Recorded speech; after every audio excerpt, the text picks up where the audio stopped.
Shalom. So இந்த coming days Hebrew and Greek biblical term நம்ம meditate பண்ண போகிறத அனௌன்ஸ் பண்ணியிருந்தேன். ஸோ அதுபடி இன்னைக்கு நம்ம க்ரீக் வேர்ட் நம்ம பார்க்க போகிறோம்.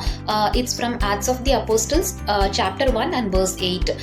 But you will have power when the Holy Spirit has come on you, and you will be my witnesses in Jerusalem and all Judea and Samaria and to the ends of the earth. பரிசுத்த ஆவி உங்களிடத்தில் வரும்போது நீங்கள் பலனடைந்து எருசலேமிலும் யூதேயா முழுவதிலும் சமாரியாவிலும் பூமியின் கடைசி பரியந்தமும் எனக்கு சாட்சிகளாக இருப்பீர்கள் என்றார் என்று இந்த வசனம் சொல்லப்பட்டிருக்கு. ஸோ இந்த வார்த்தை, இந்த வசனத்துல சாட்சிகளாய் இருப்பீர்கள் அப்படின்னு சொல்லப்பட்டிருக்கிறத நிறைய ப்ரீச்சர்ஸ் நிறைய விதங்கள்ல அவங்க ப்ரீச் பண்றதை என்னால் பார்க்க முடியுது. ஸோ இன்னைக்கு நம்ம இதனுடைய ரியாலிட்டி, இதை ரியலா என்ன மீனிங்ல அங்க கொடுத்திருக்கிறாங்க அப்படிங்கிறத நம்ம பார்க்க போகிறோம்.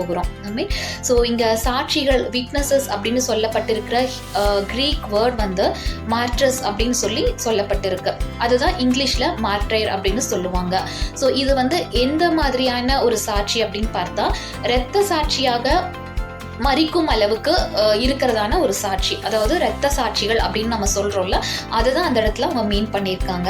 ஸோ இதுதான் ஏசு கிறிஸ்துவும் சீஷர்களுக்கு இதை மீன் பண்ணி தான் அவர் அந்த வசனத்தையே அவர் சொன்னார். ஓகே, ஸோ இந்த மாட்ரஸ் அப்படிங்கிறது ஒன்று ஜுடிஷியல் விட்னஸ் அப்படிங்கிறதுக்கு சொல்லப்படுறது, இன்னொன்று பார்த்தா எ விட்னஸஸ் டு த சர்க்கம்ஸ்டன்ஸ், அதாவது நடந்த சம்பவத்திற்கு சாட்சியா இருத்தல். எப்படி அப்படின்னு பார்த்தா, நடந்த சம்பவத்திற்கு தைரியமாக அந்த சம்பவத்தை எல்லார் முன்பதாகவும் தைரியமாக சொல்லக்கூடிய ஒரு சாட்சி, இன்னொன்று பார்த்தா அதிகாரப்பூர்வமாக இருக்கக்கூடிய ஒரு சாட்சி. ரைட்?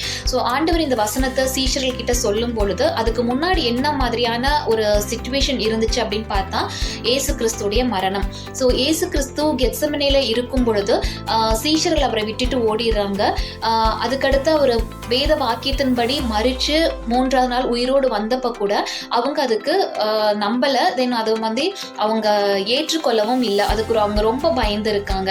ஸோ அதனாலதான் ஆண்டவர் பரலோகத்துக்கு போகிறதுக்கு முன்னாடி இந்த வார்த்தைகள் அவர் சொல்லும் பொழுது அவர் சொல்றாரு, நீங்க பரிசுத்த ஆவி உங்களிடத்துல வரும்பொழுது நீங்க ஸ்ட்ரென்தன் ஆவீங்க, நீங்க தைரியம் உள்ளவங்களா மாறிடுவீங்க அப்படின்னு சொல்லிட்டு. ஸோ அது வரைக்கும் அவங்க எல்லாருமே ஏசு கிறிஸ்துடைய மரணத்தை பத்தி பேசுறதுக்கு, அவர் உயிர் தெழுந்துட்டாருன்னு சொல்றதுக்கே என்ன செஞ்சாங்க, ரொம்ப பயந்த ஒரு ஸ்பாவத்துல தான் இருந்தாங்க. எங்க இது மாதிரி நம்ம சாட்சி கொடுத்தோம்னா நம்மள அவங்க எதுவும் கொலை பண்ணிடுவாங்களோ அப்படின்னு பயந்திருந்தாங்க. ஏசு கிறிஸ்துவுக்கு அகெயின்ஸ்டா பொய் சாட்சி சொல்ல வந்தவங்க, இவர் தேவகுமாரன் இல்லை, இவர் மேசியா இல்லை, இவர் வேத வாக்கியத்தின்படிலாம் மரிக்க கிடையாது, இவர் உயிரோட இழ கிடையாதுன்னு சொல்லி பொய் சாட்சி சொல்ல வந்தவங்க தைரியமா சொன்னாங்க.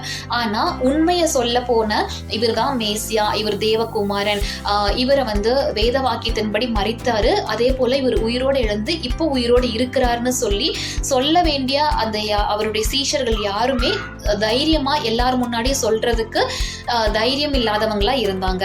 அதனாலதான் ஆண்டவர் அந்த வார்த்தைகளை சொல்றாரு. ஸோ பரிசுத்த ஆவி உங்களிடத்துல வரும்பொழுது நீங்க என்ன செஞ்சிருவீங்க, எனக்கு ரத்த சாட்சியா மரிக்கிறதுக்கு கூட நீங்க தைரியம் உள்ளவங்களா மாறிடுவீங்கன்னு ஆண்டவர் சொல்றாரு. ரைட்? ஸோ அதே போல இதுல வெவ்வேறு ஊர்கள் எல்லாம் கொடுத்திருக்காங்க. ஸோ ஃபர்ஸ்ட் பார்த்தோம்னா ஜெருசலேம். அது பார்த்தா அது ஆக்சுவலா ஏசு கிறிஸ்து மரித்த ஒரு இடம் இல்லையா? அப்போ சீஷர்கள் என்ன பண்ணணும், ஆமா ஏசு இங்கதான் மரிச்சாரு, இங்கதான் அவர் உயிரோட கூட எழுந்தாரு, எங்களுக்கு காட்சி கொடுத்தாரு அப்படின்னு சொல்லிட்டு அவங்க அதை பத்தி சாட்சி சொல்லணும். ரெண்டாவது பார்த்தோம்னா Judea, where Jesus was born and did his ministry, right? So அந்த இடம் யூதேயா, அந்த இடத்துல தான் யூதேயாவில் உள்ள பெத்லகேம், அங்கதான் இயேசு பிறக்கிறாரு. ஸோ அப்ப சீஷர்கள் என்ன செய்யணும், ஆமா இந்த இடத்துல தான் இயேசு பிறந்தாரு, இங்கதான் ஒரு ஊழியம் செஞ்சாரு அப்படின்னு சாட்சி கொடுக்கணும். தேர்ட் பார்த்தா சமாரியா, அவர் அங்க என்ன பண்றாரு, எல்லா அதாவது புறஜாதிகளை அவர் சந்திக்கிறாரு, அவர் ஊழியம் செஞ்ச இடங்கள். ஸோ அதை பத்தியும் அவங்க சாட்சி கொடுக்கணும். இன்னொரு வேலை எடுத்துட்டோம் அப்படின்னா, எருசலேம் அப்படிங்கிறது அஃபிஷியல் பிளேஸ், அதாவது ஒரு ரொம்ப பெரிய ஒரு கவர்மெண்ட்டே இயங்கிட்டு இருந்த ஒரு இடம், ரோம அதிகாரிகள் இருந்தாங்க. அதுக்கடுத்து பார்த்தோம்னா இஸ்ரவேல் ஜனங்கள், அதாவது யூதர்கள்ல கவர்மெண்ட்ல இருக்கிறவங்க, அந்த மாதிரி அஃபிஷியலா கவர்மெண்ட் அஃபிஷியல்ஸ் இருக்கக்கூடிய ஒரு இடம், ராஜாக்கள் இருக்கக்கூடிய ஒரு இடம், அவங்க மத்தியிலையும் இவங்க சாட்சி கொடுக்கணும். ரெண்டாவது பார்த்தோம்னா யூதேயா, அது வந்து பார்த்தா ரொம்ப பர்ஃபெக்டா இருக்கிறவங்க இருக்கக்கூடிய ஒரு இடம். அதாவது ப்ராஃபெட்ஸ், பரிசேயர்கள், சதுசேயர்கள், அதுக்கடுத்து பிரதான ஆசாரியர்கள், இந்த மாதிரி நான் ரொம்ப பர்ஃபெக்ட் அப்படின்னு சொல்றவங்க, அந்த ஹை குவாலிட்டியா இருக்கிறேன்னு சொல்லுவாங்களா, அந்த ஹை ஸ்டாண்டர்ட். ஸோ அந்த மாதிரியான ஒரு ஜனங்கள் முன்னாடியும் போய் நீங்க என்னை பத்தி தைரியமா சொல்லணும்னு சொன்னாரு. அதுக்கடுத்து பார்த்தா சமாரியா, அதாவது புறஜாதிகள், இம்பர்ஃபெக்ட் ஒன், அதாவது பாவிகளா இருக்கிறவங்க, அவங்க முன்னாடியும் நீங்க போய் சாட்சியா இருக்கணும், என்னை பத்தி சொல்லணும்னு அவர் சொல்லியிருந்தாரு. ஸோ இந்த வார்த்தை, இந்த மாட்ரஸ் அப்படிங்கிற வார்த்தை புதிய ஏற்பாடுல மட்டும் 34 வசனத்துல 34 முறை வந்திருக்கு, ரைட்? ஸோ அது மாதிரி ஆண்டவர் வந்து இவங்க கிட்ட சாட்சியா இருக்கணும்னு சொன்னது கேரக்டர் வைஸ் கிடையாது. நீ நல்லவனா இருக்கணும், நீ வந்து நல்லவங்களா நீ இருக்க என்ன செஞ்சிருவ, ஆண்டவர் உன்னை மாத்தி உன்னை ஃபர்ஸ்ட் வீட்டுக்குள்ள நல்லவளா வைப்பாரு, அடுத்து உன்னோட தெருவுக்குள்ள, உன்னோட ஊருக்குள்ள, அப்புறம் உலகத்துக்கே நீ என்ன செஞ்சிருவ, நல்லவங்களா மாறிடுவீங்க. அப்படி அந்த டேர்ம்ல ஆண்டவர் அங்க சொல்ல கிடையாது. ஸோ இதை பிரசங்கம் பண்ற நீங்களும் இதை கேட்குறவங்களும் ஃபர்ஸ்ட் ஆஃப் ஆல் இந்த வசனம் வந்து சொல்லியிருக்கிற சாட்சிங்கிறது வந்து கேரக்டர் பேஸ்டு கிடையாது. இது வந்து ஆண்டவருக்காக, ஆண்டவர் வந்து உயிரோட தான் இருக்கிறாரு அப்படின்னு சொல்லிட்டோம். அவர் செஞ்ச நன்மைகளை வந்து மற்றவங்களுக்கு சொல்லும் பொழுது இரத்த சாட்சியா மறிக்க வேண்டிய ஒரு சூழ்நிலை வந்தாலும் கூட நான் இல்லை, ஆண்டவர் மேலே வச்சிருக்கிற விசுவாசத்தை நான் விட மாட்டேன் அப்படின்னு சொல்லி சாட்சியா இருக்கிற காரியங்களை தான் இந்த இடத்துல சொல்லியிருக்காங்க, ரைட்? ஸோ ஒருவேளை யாராவது இந்த வசனத்தை உங்களுக்கு காட்டி உங்களை ஒரு கில்ட்டி ஃபீலிங்ல கொண்டு போறாங்க, நீ சாட்சியா இல்லை, உன்னோட சாட்சியை நீ இழந்து போயிட்ட, நீ வந்து தகுதி கிடையாது அப்படின்னு யாரா சொன்னாங்கன்னா அதை நீங்க ஒரு நாளும் அதை நீங்க கேர் பண்ணிக்கவே வேண்டாம். ஏன்னா இதுல சொல்லப்பட்டிருக்கிற வார்த்தைகள் வந்து நம்மளோட கேரக்டர் பேஸ் பண்ணி, நம்மளோட பாஸ்டையோ, நம்மளோட ஃபியூச்சரையோ, நம்மளோட ஃபேமிலி பேக்ரவுண்டையோ எதுவுமே அது பேஸ் பண்ண கிடையாது.